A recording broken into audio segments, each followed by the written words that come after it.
हर हर महादेव। ओम नमः शिवाय।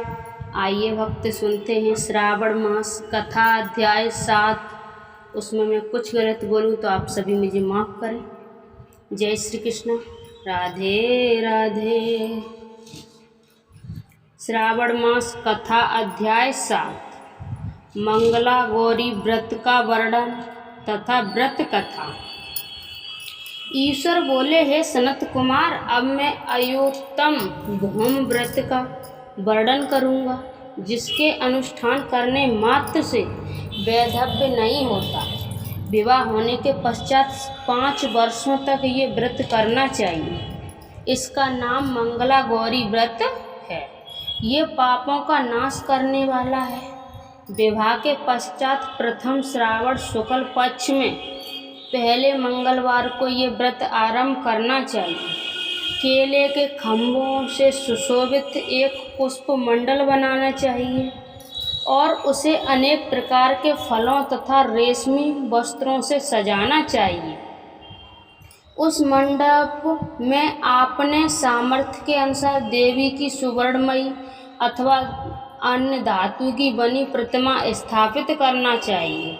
उस प्रतिमा को 16 उपकारों से, 16 दुर्वा दलों से, 16 चावलों से तथा 16 चने की दालों से मंगला गौरी नामक देवी की पूजा करनी चाहिए और 16 बत्तियों से 16 दीपक जलाने चाहिए।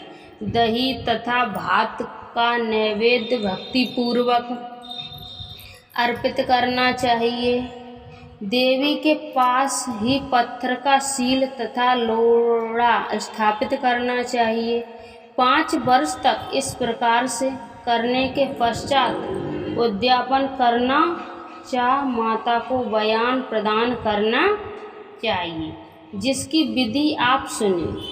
आपने सामर्थ्य अनुसार एक फल प्रमाण सुवर्ण की अथवा उसके आधे प्रमाण की अथवा उसके भी आधे प्रमाण की मंगला गौरी की प्रतिमा निर्मित करानी चाहिए। अपनी शक्ति के अनुसार सुवर्ण आदि के बने तड़ुल पूरत पात्र पर वस्त्र तथा रमणीय कच्छू की ओढ़नी रखकर उन दोनों के ऊपर देवी की प्रतिमा स्थापित करनी चाहिए। पास में चांदी के निमित्त सिल तथा लोड़ा रखकर माता को बयान प्रदान करना चाहिए।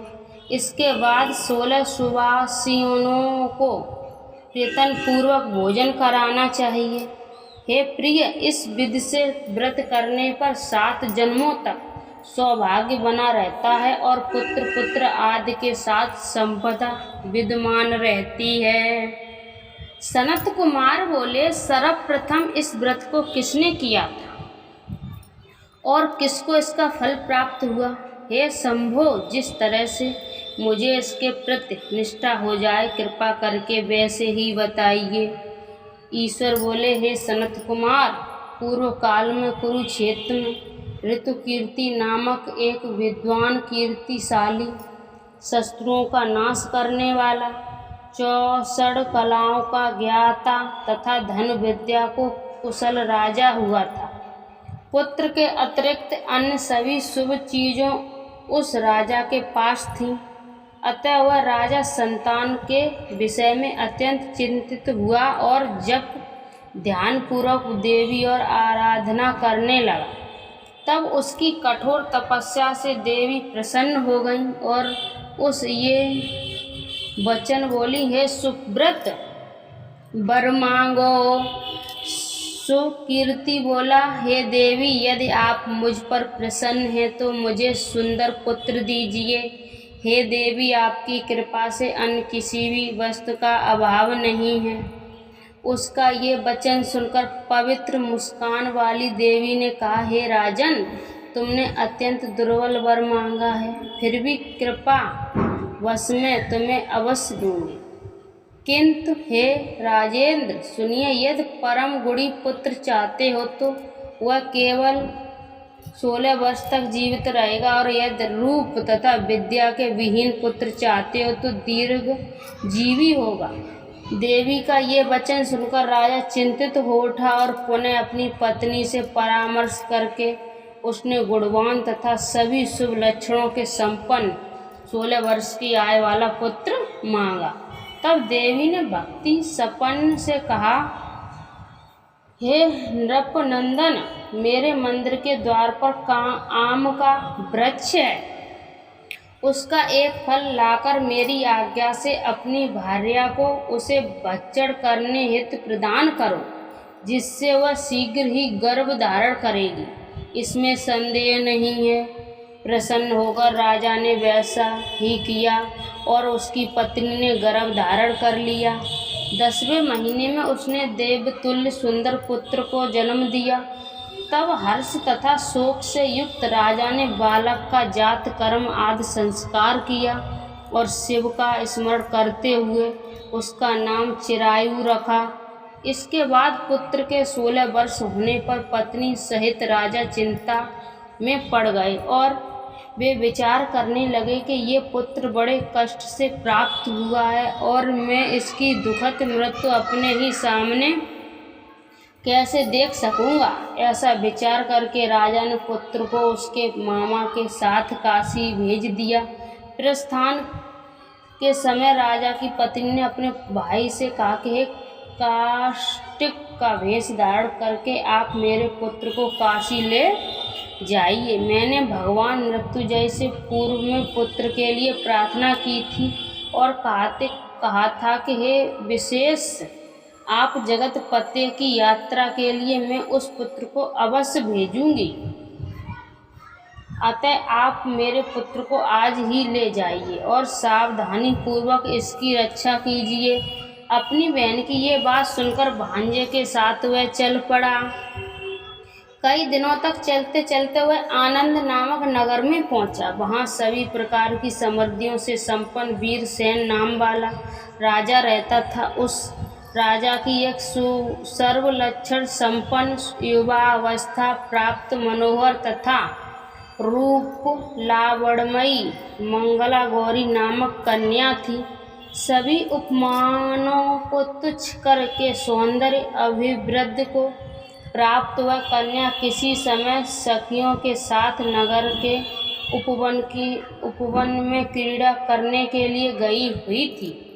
उसी समय वह चिरायु तथा उसका मामा वे दोनों भी वहां पहुंच गए और उन कन्याओं को देखने की लालसा से वहीं विश्राम करने लगे। इसी बीच विनोद पूर्वक क्रीड़ा करती हुई उन कन्याओं में से किसी एक ने कुपित होकर राजकुमारी को राड़ा, ये कुवचन कह दिया।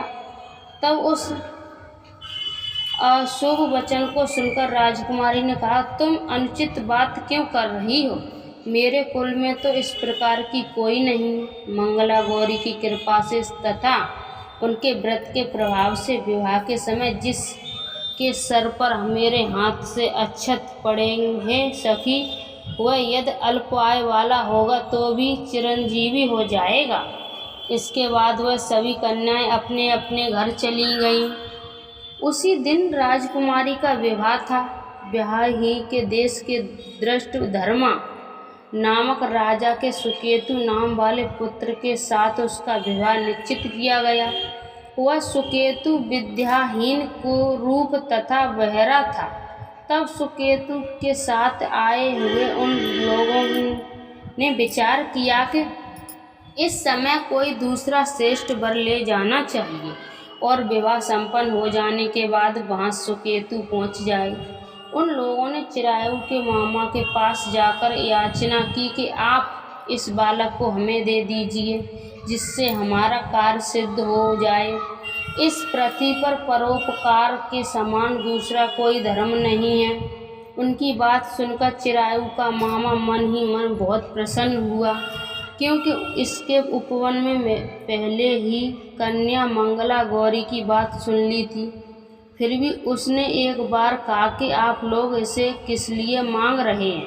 कार्य की सिद्धि हेतु वस्त्र अलंकार आदि मांगे जाते हैं, वर तो कहीं भी नहीं मांगा जाता। तथापि आप लोगों को सम्मान रखने के लिए मैं इसे दे रहा हूँ। इसके बाद चिरायु को वहाँ ले जाकर उन लोगों ने विवाह संपन्न कराया। तत्पति आदि के हो जाने पर रात्रि में शिव पार्वती की प्रतिमा के समक्ष उस चिरायु ने हर्षयुक्त होकर मंगला गौरी के साथ शयन किया। उसी दिन चिरायु के 16 वर्ष पूर्ण हो चुके थे और अर्धरात्रि में साक्षात काल स्वरूप में वहाँ आ गया। इसी बीच संयोगवश राजकुमारी जाग गई।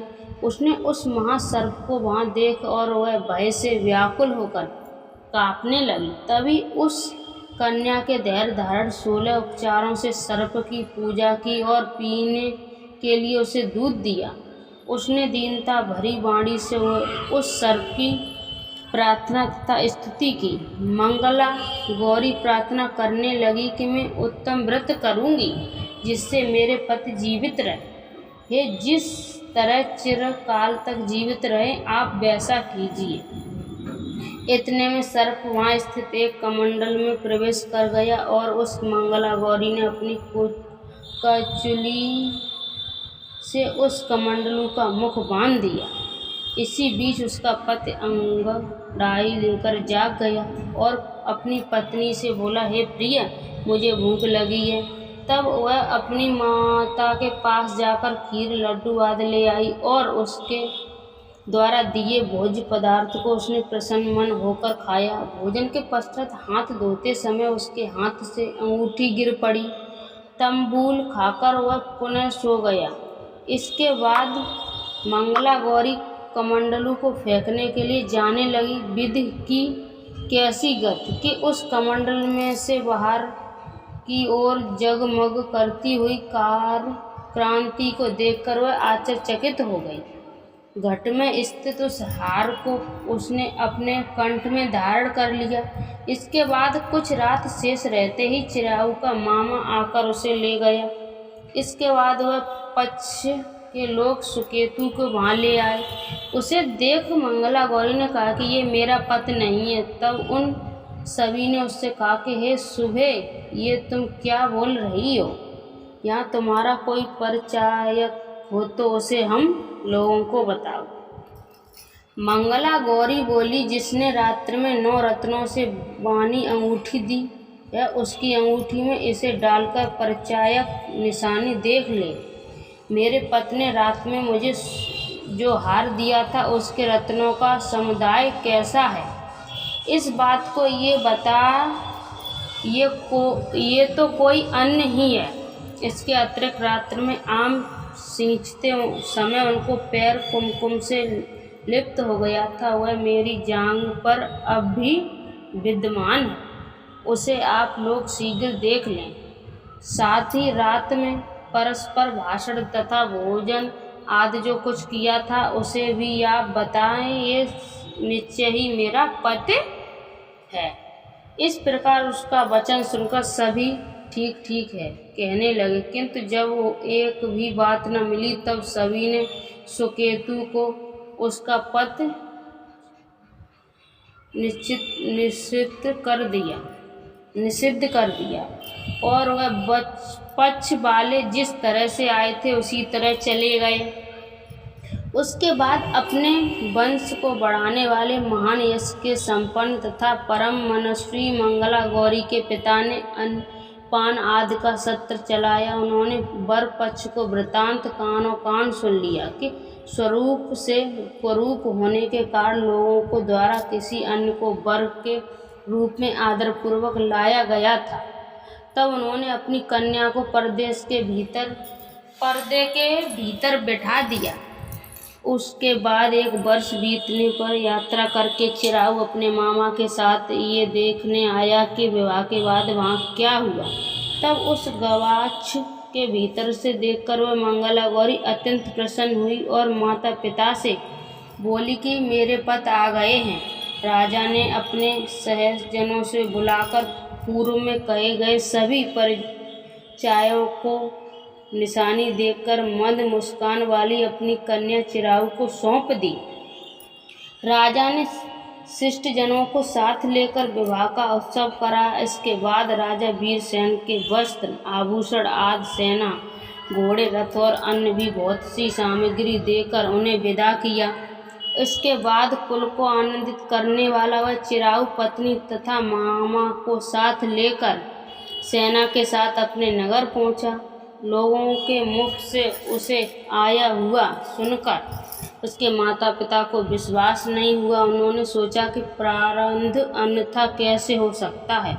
इतने में वह अपने माता पिता के पास आ गया और स्नेह से परिपूर्ण वह चिरायु भक्ति पूर्वक उनके चरणों में गिर पड़ा। तब अपने पुत्र का मस्तक चूम कर उन दोनों ने परम आनंद प्राप्त किया। पुत्र वधू मंगला गौरी ने भी सास ससुर को प्रणाम किया।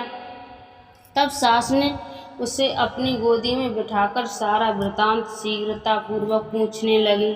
हे महामुने, तब पुत्र वधू ने भी मंगला गौरी के उत्तम व्रत महात्म्य तथा जो कुछ घटित हुआ था वह सब वृतांत बताया। हे सनत कुमार, मैंने आपसे इस मंगला गौरी व्रत का वर्णन कर दिया। जो कोई भी इसका श्रवण करता है अथवा इसे कहता है उसके सभी मनोरथ पूर्ण हो जाते हैं, इसमें संदेह नहीं है।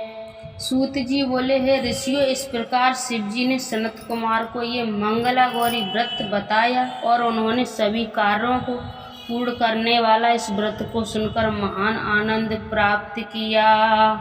इस प्रकार इस श्री स्कंद पुराण के अंतर्गत ईश्वर सनत कुमार संवाद में श्रावण महात्म्य में मंगला गौरी व्रत कथन नामक 7वां अध्याय पूर्ण हुआ। बोलिए मंगला गौरी की जय, भोलेनाथ की जय।